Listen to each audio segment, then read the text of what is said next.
Bienvenue dans cette nouvelle vidéo, ici Willem. Aujourd'hui, je vais t'expliquer comment payer le moins d'impôts possible en 5 tips comme d'habitude.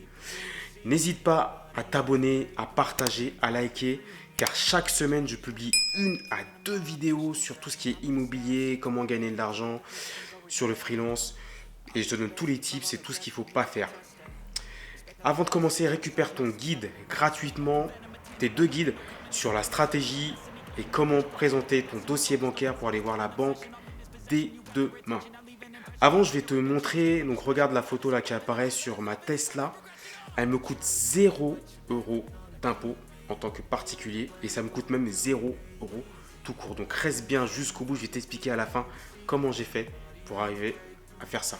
Tips numéro 1, le calcul de l'IR, donc l'impôt sur le revenu, n'est pas injuste. Alors aujourd'hui, on va parler que d'impôt sur le revenu. Donc là, je vais t'afficher à l'écran le tableau de l'impôt sur le revenu. Donc on y va.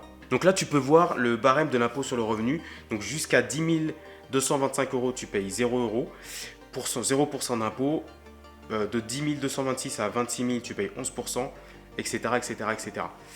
Il faut savoir que donc, qui que tu sois, quelle que soit ton origine, quelle que soit ta taille, quel que soit ton poids, que tu sois un homme ou une femme, si tes revenus sont dans ces fourchettes, tu seras imposé de la même façon. Après, ce qui rentre en jeu, c'est la composition de la famille, etc. etc. Donc non, l'impôt n'est pas injuste, il est calculé pareil pour tous les individus en fonction de la composition familiale. Donc ça, il faut te mettre ça en tête. Ok ? Tips numéro 2. Ensuite, il y a 2 solutions pour limiter les impôts ou annuler les impôts carrément. La première chose à faire, c'est de limiter les revenus, donc le salaire qui est soumis à l'impôt sur le revenu. Donc tu as vu la tranche juste avant. Plus ton revenu est bas, plus tu limites les impôts. C'est aussi simple que ça. La deuxième chose à faire qui est un peu plus catégorique, c'est de carrément ne pas avoir de salaire. Donc comme tu l'as vu dans la tranche d'avant, si tu ne dépasses pas les 10 000 ou si tu as 0, tu seras à 0 € d'impôt sur le revenu. Ensuite, ça nous amène au tips numéro 3, diversifier ses revenus avec les revenus freelance. Alors freelance, qu'est-ce que c'est ? C'est quand tu as une expertise et que tu la vends directement, que ce soit en portage salarial, en auto-entrepreneur, en URL, en SASU, ou etc., etc., etc. L'avantage de ces revenus, c'est qu'on peut avoir des revenus qui sont gérés en société. Ce qui permet mathématiquement, c'est que si tu as des revenus à côté via ton expertise freelance, donc ça peut être de l'informatique, de l'alimentation, gérer des logos, gérer des communautés, faire du community management, faire du copywriting, peu importe, créer des sites. Franchement, aujourd'hui, en 2022, avec Internet, c'est très facile de gérer les compléments de revenus en freelance. Donc, ne me sors pas d'excuses. D'accord ? Donc, j'ai sorti une vidéo là qui explique comment gagner de l'argent plus ou moins facilement. Donc, tu n'as pas d'excuses. Donc, l'avantage, en fait, c'est que tu peux diminuer du coup tes revenus qui sont au niveau salarié parce que tu n'as plus besoin d'avoir autant de salaire une fois que tu as diversifié ou remplacé carrément tes revenus freelance. Donc, déjà, tu as forcément diminué ton niveau d'imposition, ton revenu qui est soumis à l'imposition parce que tu vas diminuer ton salaire. Le tip numéro 4, et c'est l'un de ceux que je préfère parce que le freelance, je le fais aussi, parce que moi, je suis uniquement freelance. Le tip numéro 4, c'est diversifier ses revenus et avoir des revenus locatifs.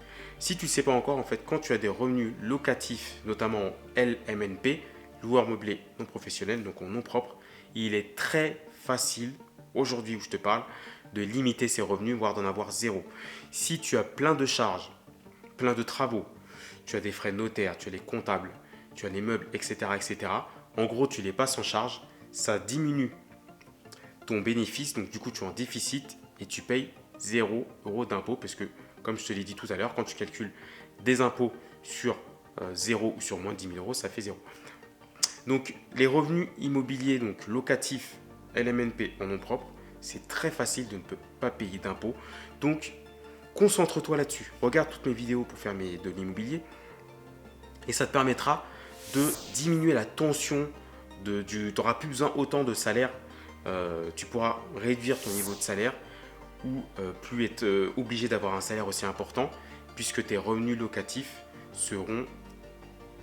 viendront en complément et te permettront de moins payer d'impôts là-dessus. Alors attention, l'immobilier, il y en a qui confondent.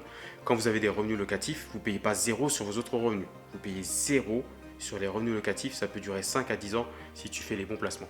Le 5e tips, et ça c'est certainement le plus puissant de tous les tips, c'est d'avoir plusieurs sociétés. Alors tu ne vas pas faire ça du jour au lendemain, mais il faut savoir que les grands riches, les grands groupes, tous ceux que tu vois, qui ne payent pas d'impôts, donc qui payent des charges forcément parce qu'ils ont pas mal d'employés, mais ne payent pas d'impôts sur le revenu parce qu'ils fonctionnent uniquement en société. Et c'est comme ça que j'ai fait avec ma Tesla. Comment ça se passe? Un salarié, il a son salaire, il est directement imposé au niveau de son revenu. Donc il a son salaire et directement les impôts viennent se servir. Ensuite, il fait ses dépenses, il vit sa vie. Quand nous, on a plusieurs sociétés, donc tous ceux qui ont des sociétés, on a notre société qui touche de l'argent. Ensuite, on fait toutes nos dépenses, on paye nos partenaires, nos prestataires, etc. Et ensuite, si on se verse un salaire, donc avec le reste, on paye des impôts.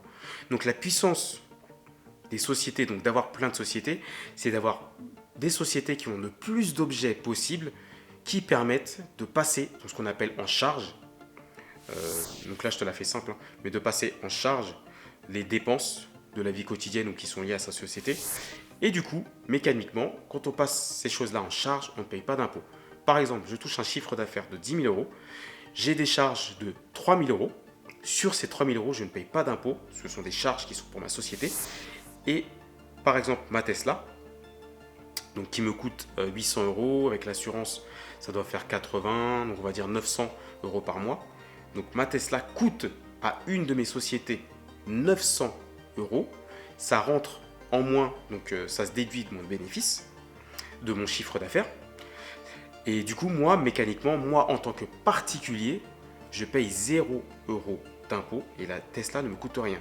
Si je l'achetais avec mon salaire, si j'étais salarié, il aura fallu que je sorte 900 euros de mon salaire, donc sur lesquels, pour sortir 900 euros de mon salaire, je paye des impôts, je paye la TVA, et en plus, avec ma société, je récupère la TVA. Donc en plus, j'avais même oublié la TVA. Donc tu vois, en fait, le raisonnement de la société, il est inverse. D'avoir des sociétés, il est inverse. Et petit à petit, plus tu as des sociétés, plus tu peux diminuer, voire éliminer carrément l'imposition sur le revenu. Après, tu as d'autres impôts, mais c'est d'autres sujets. Mais c'est la seule façon, en fait, d'éliminer l'impôt sur le revenu, parce qu'une fois que tu te verses un salaire, c'est quasiment impossible de ne pas payer l'impôt sur le revenu, en fait. D'accord? Merci d'avoir suivi cette vidéo. J'espère qu'elle t'a plu. N'hésite pas à t'abonner, à partager, à liker. Et on se retrouve la prochaine fois pour gagner encore plus d'oseille. Ciao!